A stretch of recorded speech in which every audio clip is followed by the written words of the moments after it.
নমস্কার বন্ধুরা, welcome to আরকে sports. আশা করি তোমরা সবাই সুস্থ ও ভালো আছো। তো মোহনবাগান দলের যে লাস্ট সাইনিংটা হয়েছে, যেটা অনেক দিন আগেই চূড়ান্ত হয়ে গেছিলো, ডিল ডান হয়ে গেছিলো, বাট সব শেষে অফিসিয়াল অ্যানাউন্সমেন্ট হয়েছে জ্যামি ম্যাকলারেন।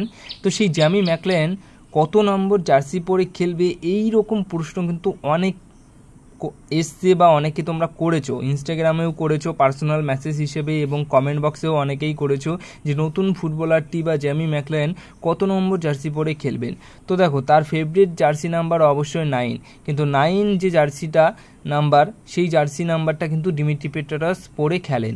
আর জেসন কামিন্স আসার সময়ও কিন্তু ওই সময় জেসন কামিন্সও কিন্তু 9 নম্বর জার্সি পরে খেলতো, কিন্তু তাকে কিন্তু 9 নম্বর জার্সি পরে খেলতে মোহনবাগানে আমরা দেখিনি। তার 35 নম্বর জার্সি পরে আমরা তাকে খেলতে দেখেছি, কারণ সেই জিমির যে জার্সি নাম্বারটা 9 নম্বর জার্সি, সেটা কিন্তু জেসন কামিন্সকে দেওয়া হয়েছিল না।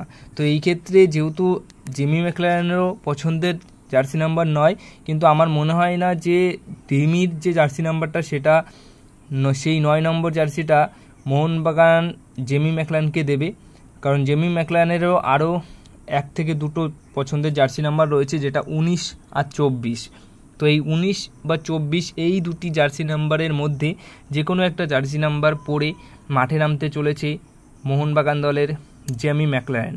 তো সেটা সময় আসলেও তোমরা দেখতে পারবে যে কে কত নম্বর জার্সি পরলো, মানে নতুন প্লেয়াররা কোন কোন জার্সি কত নম্বর জার্সি পরে খেলছে।